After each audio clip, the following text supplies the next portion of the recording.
Ya, ini kita sama-sama LPTK, tapi tadi itu Pak, karena UPI membawa nama pendidikan, nah sehingga pendidikan ini diharapkan menjadi jati diri. Jadi ini yang tidak ada di perguruan tinggi lain ya, walaupun di LPTK. Ya. Mereka itu mungkin hanya punya satu fakultas, fakultas pendidikan. Kalau kita bukan satu Ya. fakultas, pendidikan itu ada di mana-mana.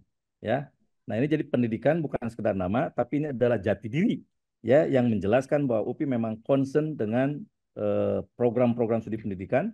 Dan tidak hanya itu juga Pak, ini yang tidak ada di tempat lain juga mungkin. Prodi itu juga concern dengan lulusannya.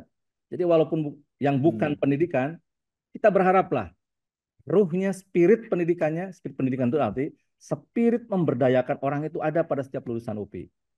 Oleh karena itu di UPI itu ada satu mata kuliah yang wajib diikuti oleh semua mata kuliah, yaitu tentang pedagogi, Pak. Jadi walaupun bukan orang Hmm. pendidikan, diharapkan minimal mengenal lah yang namanya pendidikan itu Hmm. apa gitu ya.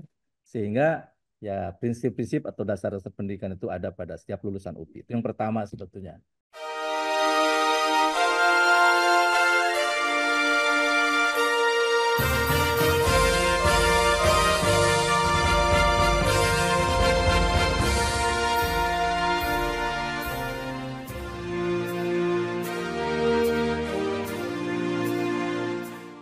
Di kanal inspirasi untuk bangsa. Mudah-mudahan kanal ini selalu bisa memberi inspirasi, motivasi, dan edukasi.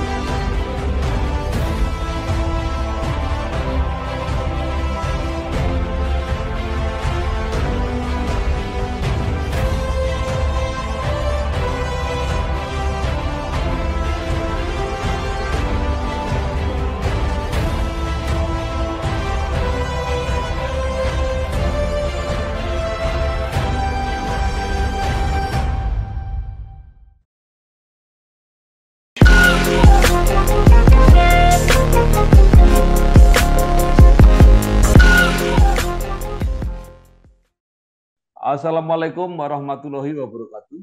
Bersama saya Bambang Sadono di kanal Inspirasi untuk Bangsa. Mudah-mudahan kanal ini selalu bisa memberi inspirasi, motivasi, dan edukasi. Kami sedang mempersiapkan beberapa video wawancara untuk ikut mendokumentasikan perguruan tinggi di Indonesia yang mencapai akreditasi unggul. Menurut rencana wawancara ini selain akan kami tayangkan juga akan kami bukukan.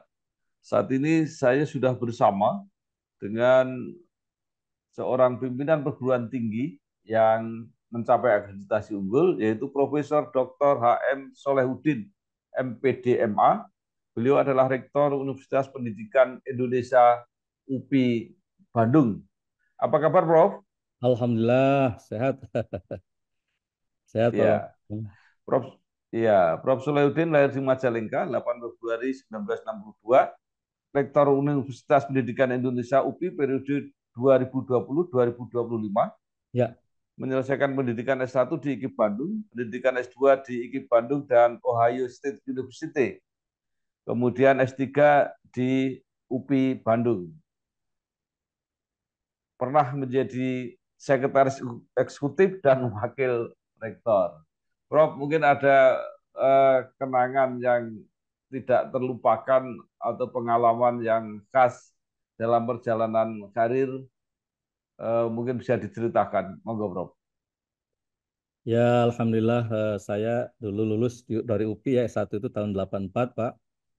Dan tahun 86 awal itu diangkat sebagai asisten dosen, sebagai PNS sampai dengan hari ini gitu ya. Dan sebelumnya saya punya pengalaman jadi guru honorer di SMP YPI dan SMA PGI. Alhamdulillah selama perjalanan saya pernah mengenyam jabatan dari yang paling bawah gitu ya sampai kepada yang paling tinggi di UPI ini, dari mulai sekretaris jurusan, kepala laboratorium, Prodi di Pasca Sarjana, kemudian menjadi wakil direktur di Pasca Sarjana, kemudian menjadi sekretaris universitas dan wakil rektor satu ya, dan pada akhirnya menjadi rektor begitu ya. Alhamdulillah juga saya selama 10 tahun mungkin dulu pernah menjadi konsultan di Kemendikbud ya, sehingga ya agak mengenal tentang permasalahan-permasalahan pendidikan nasional gitu ya. Nah, hal yang sebetulnya di luar dugaan saya itu, kalau jadi konsultan dulu mungkin saya pernah bercita-cita ya, kalau jadi rektor itu dulu Ya. justru tidak pernah bercita-cita. Jadi Dulu saya itu agak susah lulus karena jadi konsultan, akhirnya saya di ultimatum. Nah ini pengalaman yang menarik juga, di ultimatum oleh Direktur Pasca. Kalau nggak lulus lulus jadi DO, ya akhirnya saya pulang. Tapi setelah pulang, setelah lulus nggak diizinkan lagi Pak, nggak diizinkan lagi jadi konsultan. Jadi saya berhenti jadi konsultan. Dan ya itu mungkin keberkahannya ya, karena saya berani mengambil keputusan berhenti dari konsultan, yang mungkin gaji dan penghasilannya waktu itu ya berlipat-lipat dibandingkan dengan hanya jadi dosen. Ya, ya alhamdulillah akhirnya saya bisa berkembang meniti karir di UPI sampai menduduki prestasi yang tinggi itu ya, ya dalam arti bisa menduduki jabatan tertinggi di UPI ini. Itu kira-kira apa? Jadi saya tidak pernah sedikit pun Baik. itu bercita-cita, berharap atau berekspektasi jadi rektor ini. Ini air mengalir saja barangkali itu Pak ya.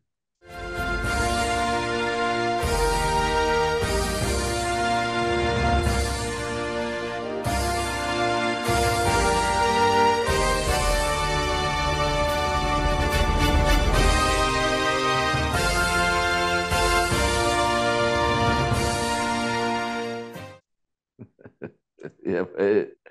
Baik, Bro. Eh, Merintis karir di IKIP Bandung dulu, sekarang menjadi UPI Bandung. Bahkan kuliah pertama juga di IKIP Bandung. Nah, mungkin bisa sedikit diceritakan perjalanan IKIP Bandung menjadi UPI dan akhirnya mencapai akreditasi unggul, Bro. Ya ini UPI ini sekarang mungkin usianya menjelang 70 ya kalau nggak salah. Karena UPI itu lahir dulu itu pada tahun 1954. Pada waktu itu didirikan yang namanya PTPG, Perguruan Tinggi Pendidikan Guru ya, oleh Menteri Muhammad Yamin kalau nggak salah. Kemudian tahun 58, jadi ini sudah mengalami beberapa kali apa ya metamorfosis barangkali. Tahun 58 UPI ini IKIP PTPG waktu itu ya, itu sempat bergabung Nah, kepada Unpad Pak. Jadi menjadi FKIP hmm, Unpad, Untas Pajajaran. Namun demikian pada tahun 63 itu ada upaya dari pemerintah untuk mempersatukan seluruh ya lembaga pendidikan guru. Sehingga nah ini lembaga-lembaga pendidikan guru itu disatukan oleh pemerintah menjadi Institut Keguruan dan Ilmu Pendidikan, jadi IKIP Bandung. Jadi IKIP Bandung itu sejak tahun 63. Nah, sejak tahun 99 ini ada perintah lagi dari pemerintah, ada wider mandate dari pemerintah untuk memperluas fungsinya UPI supaya tidak hanya terbatas mempersiapkan tenaga pendidikan. Nah, makanya pada tahun 99 ini IKIP berubah menjadi UPI ya. Nah, tahun 2004 kalau nggak salah itu tahun 2004 UPI ini alhamdulillah bersama 6 perguruan tinggi lainnya. Jadi UPI yang keenam ini. Ya, ITB gitu ya, UI, mungkin UGM dan beberapa itu memperoleh status sebagai PT BHMN waktu itu. Ya, PT hmm, BHMN. Tapi gonjang-ganjing ada yang mengadu segala macam gitu ya ke apa itu ke mahkamah ini ya. Kemudian akhirnya ya disepakatilah pada tahun 2014 ini UPI sebagai salah satu PTNBH ya. Jadi UPI ini memperoleh status sebagai PTNBH ini pada tahun 2014 hingga sekarang. Dan sekarang ini sudah alhamdulillah sudah ada 21 PTNBH di Indonesia ini. Nah, UPI termasuk yang keenam barangkali Pak Bambang ini. Ya. perguruan tinggi yang semula dari IKIP rata-rata berubah namanya menjadi Universitas Negeri. Negeri. Tapi UPI justru masih memakai nama pendidikan. Apa ini maknanya, Prof? Apa berbeda dengan yang lain? Ya UPI kalau pakai negeri bahaya nanti jadi UPIN, Ban. Makanya UPI tidak pakai negeri ya. Tapi ini bukan sekedar nama saya kira ya. Kalau ini kan dari mandat sebetulnya ya dari para pendiri UPI ini, para founding father kami, para sesepuh kami. Jadi UPI ini bukan sekedar pendidikan itu bukan sekedar nama, tapi itu adalah jati diri UPI sebenarnya ya sebagai universitas yang concern dengan pendidikan. Yang sangat dikhawatirkan oleh para orang tua kita itu adalah bila mana IKIP ini berubah jadi universitas gitu ya dan tanpa nama pendidikan, maka orang tidak lagi aware dengan yang namanya pendidikan ini. Nah, ini yang dikhawatirkan. Nah, oleh karena itu ya supaya ada satu lembaga yang tetap concern dengan masalah pendidikan, maka para pendiri, para orang tua kita ini berkomitmen untuk tetap menamakan namanya Universitas Ya, Pendidikan, walaupun sebetulnya isinya bukan hanya Universitas Pendidikan ya, tapi ini adalah sebagai jati diri, Pak. Jati diri sebagai perguruan tinggi yang tetap insya Allah sampai kapanpun kita concern, kita aware dengan pentingnya pendidikan ini, gitu ya. Nah, oleh karena itu fakultasnya juga berbeda kalau di HUP itu. Itu semuanya misalnya Ya. fakultas pendidikan matematika dan tidak ada pendidikannya, walaupun di dalamnya sebetulnya nanti itu ada fakultas apa prodi-prodi yang murni juga, ya. Dan diharapkan Ya. nanti ada semacam cross fertilization ya. Kalau ada yang murni, ada yang pendidikannya, diharapkan saling mendukung itu antara dua jenis program ini. Ini ada kekhasan UPI barangkali, ya.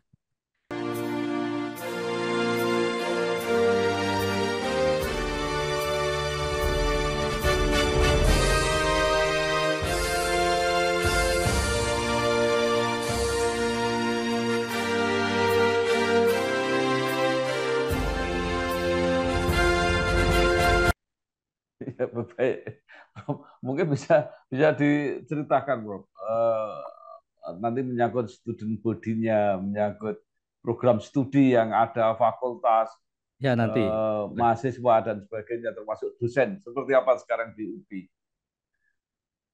Nah, sekarang kalau kalau peminatnya ini termasuk luar biasa UPI ini ya. Jadi termasuk kalau kemarin aja dalam penerimaan mahasiswa berdasarkan jalur prestasi itu termasuk yang paling diminati. Jadi sekarang kalau dilihat dari student body-nya ya, ini UPI ini Ya. alhamdulillah sekarang mahasiswanya itu tercatat sekitar 53.000 ini Pak Bambang ya. 53.000 Hmm. mahasiswa gitu ya. Dan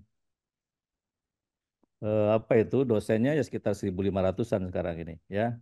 Nah, di dalamnya ada fakultasnya itu ada 9 fakultas gitu ya. Termasuk yang terakhir yaitu Fakultas Kedokteran. Jadi ada Fakultas Ilmu Pendidikan, ada Fakultas Pendidikan Bahasa dan Sastra, ada Fakultas misalnya Pendidikan Matematika dan Ilmu Pengetahuan Alam, ada Fakultas Pendidikan Teknik dan Kejuruan, sekarang berubah namanya tadi itu menjadi Fakultas Teknologi dan Industri kalau nggak salah. Jadi eh, namanya itu ada pendidikan gitu supaya ini kalau saya begini Pak, kalau tidak begitu itu seperti misalnya di universitas lain, di universitas negeri yang lain itu yang namanya pendidikan itu hanya satu fakultas saja sehingga menjadi satu dan Hmm. belum tentu itu menjadi fakultas favorit di sana itu nantinya. Nah, kalau di UPI justru yang namanya fakultas pendidikan itu tersebar di berbagai fakultas. Nah, ini bedanya kan dengan apa itu apa ya bedanya dengan perguruan tinggi lain dan ini hasil ijtihad para orang tua kami ini supaya memang pendidikan itu menjadi bagian terbesar ya di UPI ini. Itu tetap menjadi bagian terbesar Ya. gitu ya. Apakah itu berarti alumni yang dihasilkan mayoritas guru kok? Kalau sekarang karena sudah berkembang yang lain, itu menjadi kalau sampai hari ini masih mayoritas guru dan tenaga kependidikan lainnya. Tapi sekarang ini kan makin bergeser, mungkin makin berimbang, Pak. Karena prodi yang non pendidikannya kan juga makin berkembang sekarang ini, ya. Ya. Sekarang ada ada prodi hukum, ada fakultas kedokteran misalnya ya, ada pariwisata. Nah ini kan makin banyak. Sedangkan di prodi kependidikan kan masih sekitar itulah. Dan sekarang juga banyak prodi-prodi kekinian ya, seperti energi terbarukan dan lain-lain. Dan itu tentu saja juga mengundang kami untuk merespon kebutuhan-kebutuhan itu. Ya, Nah, kalau dilihat dari alumninya, kalau sebagian besar kan bergerak di bidang pendidikan, mungkin bisa digambarkan tokoh-tokoh yang ada di masyarakat, ada di pemerintahan, yang berasal dari UPI Bandung atau bahkan waktu masih menjadi IKIP. ya, ya kalau apa ya dulu memang mungkin kita terbatas di bidang pendidikan, tapi kalau sekarang kan sudah mulai bergerak juga di bidang-bidang lainnya. Misalnya itu pernah Menteri Perdagangan itu Pak Enggar Tiasto itu kan dari UPI juga, dia Ya, ketua alumni IK ya, UPI misalnya ya. Kemudian sekarang Menteri Koperasi Pak siapa itu? Itu dari UPI juga Pak itu, Pak Teten. Teten, Mas Duki misalnya ya. Ada yang jadi dubes juga seperti Prof. Sunario Kardaninata, yaitu mantan rektor UPI. Ya ada juga Ya, sejumlah pengusaha mungkin sekarang dari UPI juga yang mulai ini ya seperti kalau Bapak datang ke Bandung itu ada misalnya nasi liwet apa itu Asep Strawberry itu pengusaha dari ya. lulusan UPI. Jadi sekarang alhamdulillah sudah mulai ini ya ke bidang-bidang lainnya juga. Tidak terbatas lagi di bidang pendidikan gitu ya Pak ya.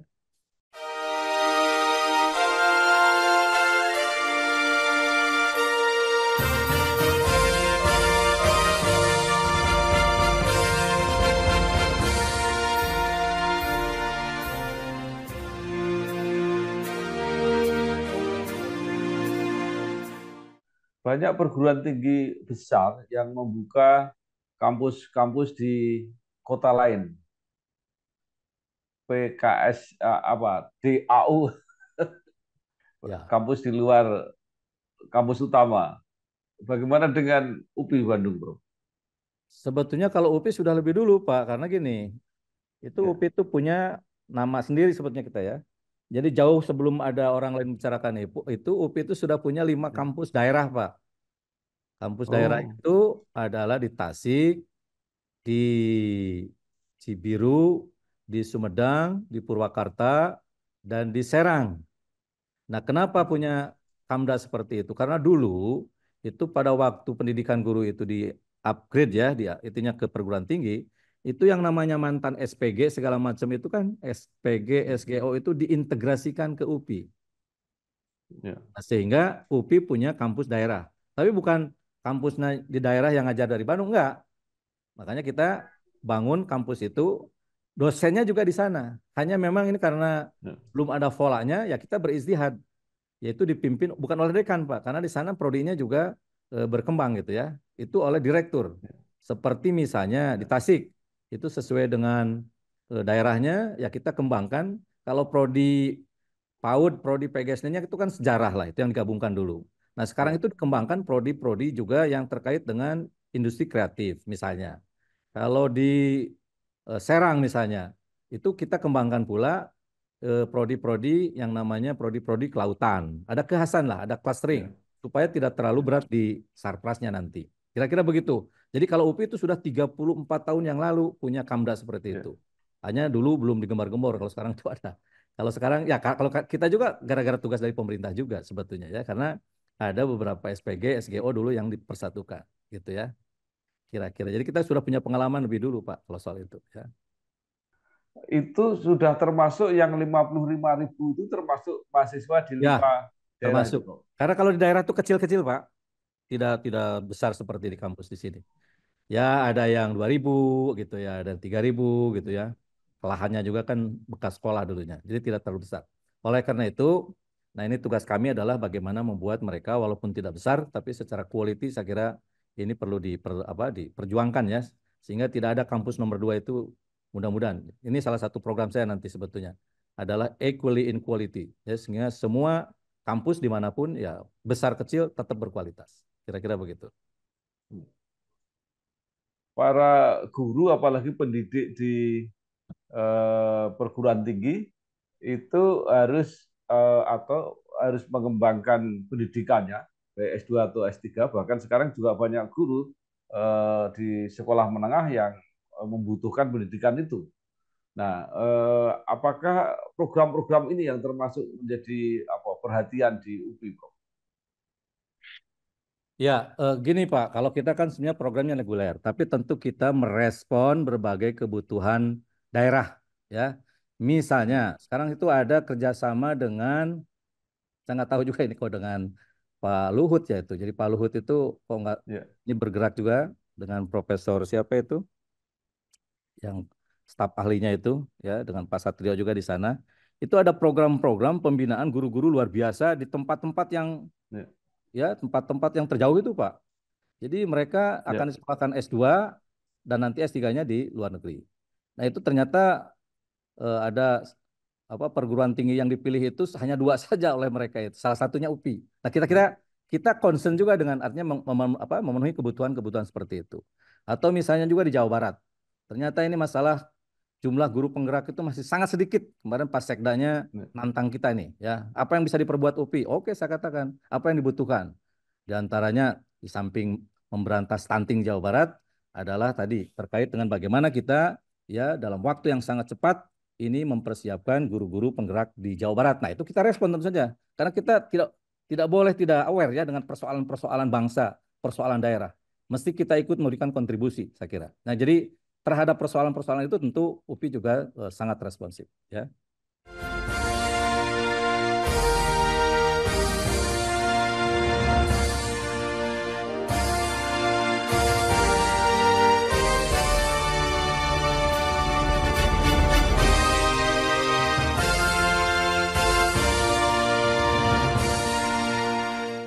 Di lapangan banyak sekolah yang merasa kesulitan mendapatkan guru kejuruan, terutama di sekolah-sekolah kejuruan.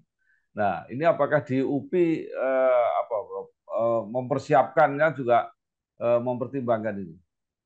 Ya, alhamdulillah sekarang ya kita UPI ini termasuk program aksi ADB ya. Aksi ADB itu singkatan sebenarnya, saya agak lupa ya. Tapi salah satu hal yang dijadikan Center of Excellence di UPI itu adalah TIPET. Ya, TIPET itu ya terkait dengan tadi eh, guru vokasi. Ya, jadi UPI sekarang insya Allah ya, mendeklar dirinya sebagai apa itu sekolah sebagai perguruan tinggi Center of Excellence dalam menyiapkan guru-guru vokasi itu, Pak. Walaupun ini jumlahnya kan tentu harus bertahap ya, tidak bisa langsung sekaligus banyak. ya, Tapi insya Allah sekarang tuntutan dari ADB yaitu dipenuhi, misalnya harus sekian program studi baru yang terkait dengan itu, ya alhamdulillah kita sudah dari 6 yang diminta mungkin sudah lebih dari 10 kita siapkan prodi baru, ya. Jadi UPI juga sangat concern dan alhamdulillah sekarang UPI memiliki status sebagai Center of Excellence dalam pendidikan guru vokasi itu sekarang. Prof, ini eh, apa dalam program agenda bangsa yang besar untuk mempersiapkan Indonesia emas itu kan membutuhkan SDM-SDM yang ya yang sesuai dengan kebutuhan kira-kira nanti 2045. Nah, ini kalau dari segi pendidikan apa yang disiapkan oleh UPI, Bro?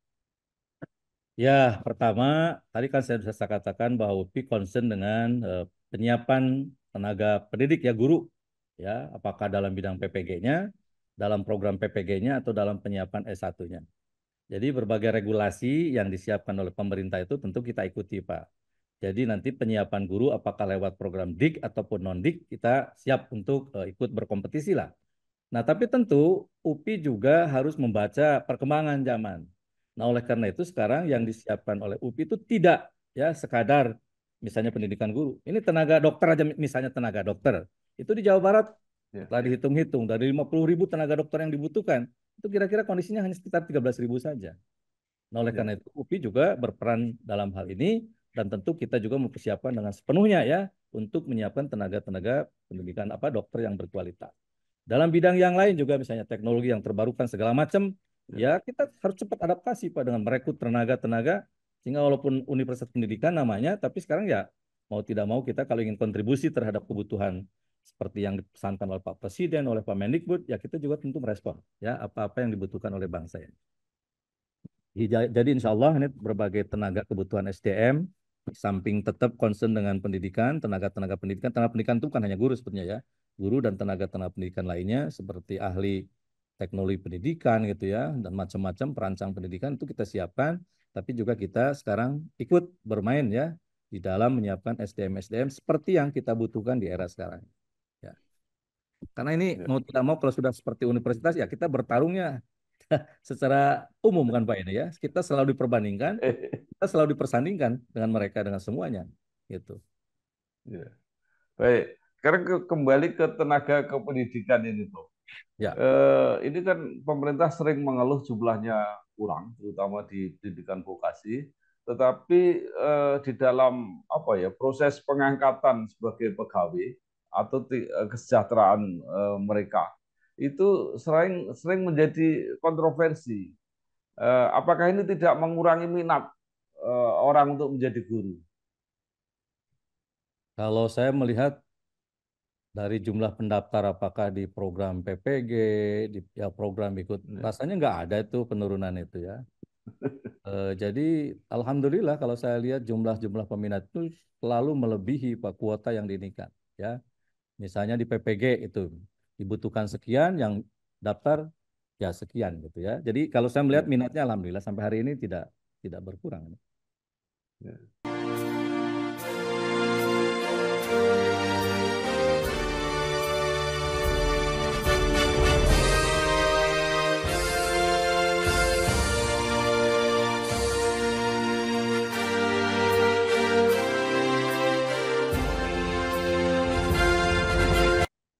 Atau mungkin sebagai universitas yang menitik beratkan kepada pendidikan, ada semacam catatan atau saran kepada pemerintah mengenai keluhan para guru yang sudah di lapangan ini. Ya, kalau menurut saya kan gini lah. Kalau kita ingin memperbaiki kualitas pendidikan guru secara komprehensif, ya harus dari hulunya Pak ya, dari mulai calonnya gitu ya. Bagaimana kita bisa mendapatkan calon-calon yang berkualitas? Ya tadi tentunya harus memiliki apa harus bukan hanya banyak peminat sebetulnya, tapi harus diminati oleh orang-orang yang bertalenta gitu ya. Iya. Kalau banyak peminatnya, insya Allah sampai hari ini tidak berkurang ya. Tapi bagaimana ini Iya, profesi keguruan ini diminati oleh orang-orang yang bertalenta. Nah, tiada cara lain kalau menurut saya kecuali bagaimana membuat profesi keguruan ini menjadi satu profesi yang bermartabat gitu. iya, Nah, kalau itu dijadikan sebagai profesi yang bermartabat, maka insya Allah nanti ya profesi keguruan itu akan diminati oleh orang-orang bukan hanya banyaknya saja, tapi oleh orang-orang yang bertalenta. Sehingga kita punya kesempatan nanti untuk memilih ya orang-orang yang ya nomor misalnya ranking 10 ke bawah lah tuh iya, kalau sekolah itu. Dan dari perguruan apa sekolah-sekolah yang punya nama. iya, Nah, kalau itu sudah terjadi, kita ini lembaga pendidikan guru tinggal bagaimana sekarang mengelolanya. Kalau inputnya sudah bagus. Ya. Jadi maaf ya kalau saya mau jujur misalnya kalau dibuka di apa iya, itu di tingkat nasional, UPI memang gitu ya, itu kalau dilihat jumlah peminat nggak kalah sama perguruan tinggi perguruan iya, ternama. Tapi iya, persoalannya kalau dilihat dari iya, angkanya pas skornya, itu kan kira-kira UPI itu berada di atas rata-rata lah.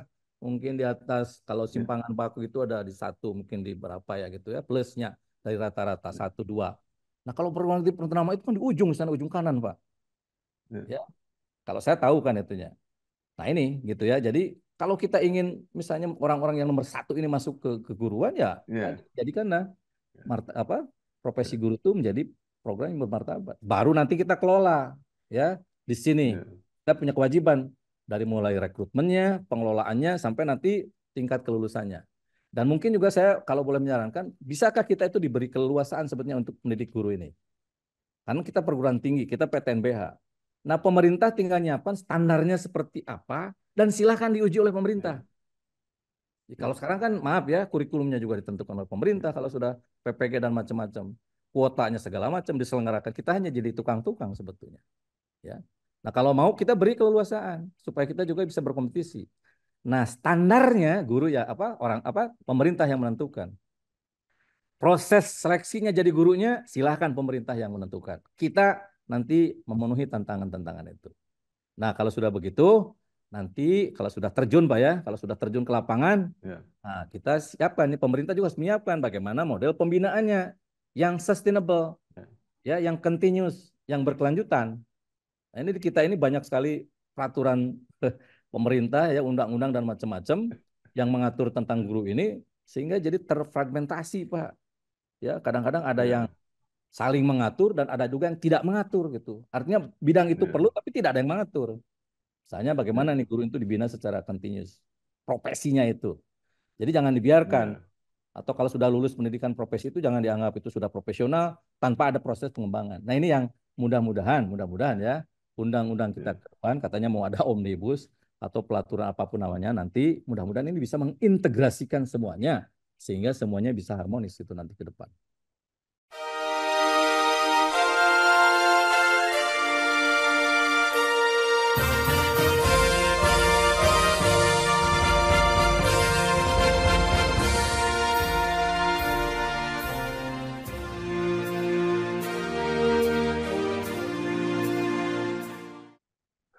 iya.